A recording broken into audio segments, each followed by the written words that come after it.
Hello, it's Stephen Bedard, and this is my last video for the series I've been doing looking at my concerns about evangelicalism.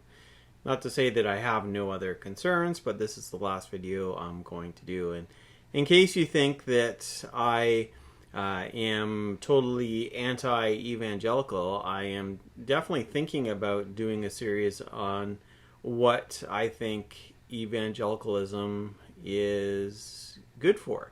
That I think that there are some positive things within evangelicalism, and why I am still attracted to that movement in some ways. So just so you know, that is something that I'm thinking about. So what is my last concern about evangelicalism?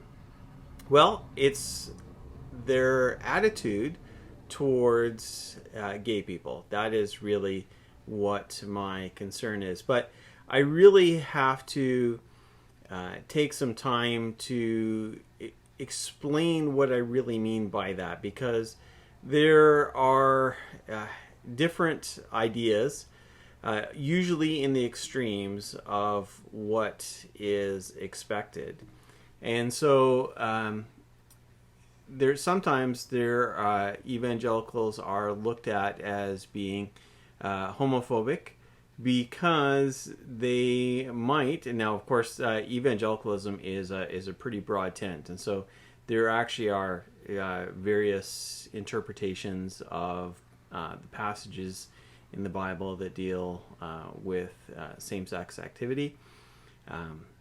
So I'm not speaking for or about all evangelicals, but there are some who would look and say those who believe that those passages are speaking against all same-sex activity in any context, and truly believe that marriage as designed by God is only for between a man and a woman, that necessarily makes such a person homophobic, hateful, just a terrible person. And I don't think that is the case. So for those evangelicals who are going to say, well, you know what, everyone's going to say we hate gay people just because we have this interpretation of certain biblical passages, and we believe that sex is only meant for marriage between a man and a woman,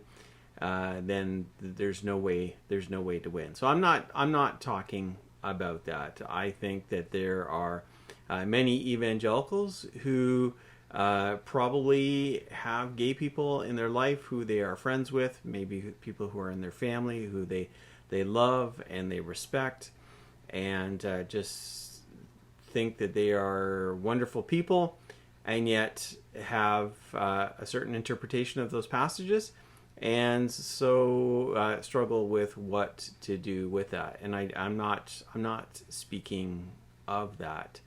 I don't think for a Christian to be, or a church to be respectful and welcoming of gay people, that you have to cover your church in rainbow flags either. I don't think that is necessary.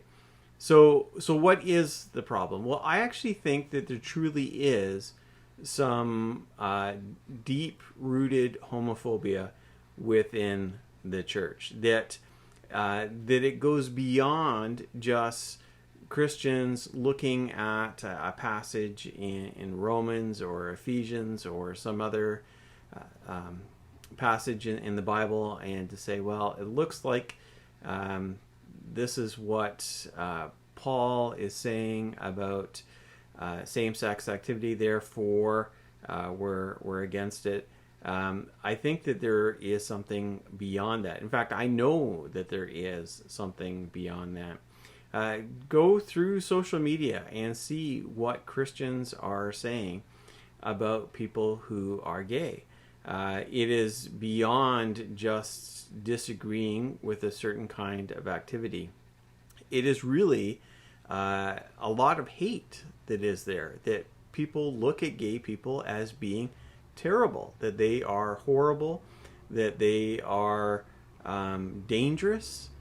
You will see a lot about the gay agenda, and I am not convinced that there is a gay agenda other than the fact of wanting to be accepted as they are and not have to go back to the old days when homosexuality was illegal, where they had to sneak around and hide, that they would lose their jobs, that they could be arrested even, and all kinds of terrible things.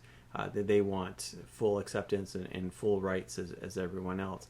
I think that there's that agenda, but I don't think that there is a gay agenda of trying to make, take control over everything. Really, when times get difficult, it is always easy to find another group that we can point our fingers at and say they are the problem. We need to focus on those terrible people over there. And for many people, that would be the gay community that we're talking about. And so they become a target. And Christians, when they speak very harshly about gay people, are going to find a ready audience, because there are a lot of people who have a negative attitude that, again, goes beyond just an interpretation of certain scriptures. Now, I'm not getting into those interpretations right now. I'd like to do that in another video, in case you're wondering where I'm coming from. But right now, I'm just trying to address what I see as hate. So I'll just give you some examples. The attitude that gay people tend to be predators, that they are seeking to take advantage of people, that they're looking to sexually abuse, especially young people. You'll find that to be a very common theme among Christians. I got into a conversation with someone on Facebook who was talking about drag queens who do story time with children. And to them, it was obvious. The only reason that a drag queen would possibly be interested in reading stories to children would be to prey upon them, that they are looking for victims to sexually abuse. But why else would they read a story to them? That's what they actually said. Why else would they read a story to a child? Well, why would any adult read a story to a child? Is there any reason to think that a drag queen would not just like to bring joy to a child by reading a story? And when we look at the sexual abuse that happens, especially among sexual abuse towards children, what percentage of that would be drag queens? It's not very common, as far as I know. It is no reason to think that drag queens are especially guilty of sexual abuse, but there's this yuck factor that people look at it and they're disgusted by it, and so they can't imagine that those people could possibly be anything like us. They can't be just nice people. They can't just be people who care and who love children in a healthy way. They can't be, because they just feel so much yuck towards them, so much disgust. That is part of what's going on. Very often you will hear this theme that gay people are going to be predators. They are going to be going after children. They're going to be going after others. And of course, there are examples of gay people who are abusers. There definitely is. But I will tell you, knowing many people who have been sexually abused in their life, by far the majority of the people that I know who have been sexually abused by someone of the opposite sex. Not everyone, but I would definitely say the majority of people that I know have been abused by people of the opposite sex. So what do we do with that? Well, we're not going to say, well, then all heterosexual people obviously are predators. We wouldn't say that. So why should we say that about people who experience same-sex attraction? And I see this especially within evangelicalism, this really a hatred, I think, of gay people. And I don't know if it's because people have not gotten to know gay people. They've not spent time to learn about their hopes and dreams and their values and their ethics and all of those things. I don't know what it is, but people have targeted gay people as the enemy. And for many evangelicals, this is the line that they will not cross. To be kind and welcoming and respectful to gay people, to allow them to have equal rights, that's just not somewhere that they are willing to go, because as soon as you go down that route, that is the slippery slope to complete liberalism. And then soon you're going to be giving up on the Bible completely. And so that many people have taken the stand. They'd rather be hateful towards gay people than to risk becoming one of those dreaded liberals.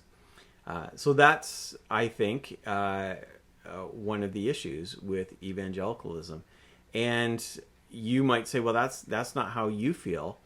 Maybe, but talk to the average person, whether they are gay or not, who is not an evangelical, and ask them what they think about evangelicals, and ask what they think of their attitude towards gay people. And you'll find that this is a very common criticism, and I believe it is a criticism that is deserved, in that evangelicals really see it not just because they think that same-sex activity is a sin, because they are willing to not treat other sinners with such hatred. They see homosexuality as being something different, something other, something that needs especially harsh treatment. And unfortunately, that's something that evangelicalism is known for, and it's not something about evangelicalism that I find attractive. It is one of my concerns. Thank you for watching this video, and I encourage you to check out my website, stephenjbedard.com. Thank you, and God bless.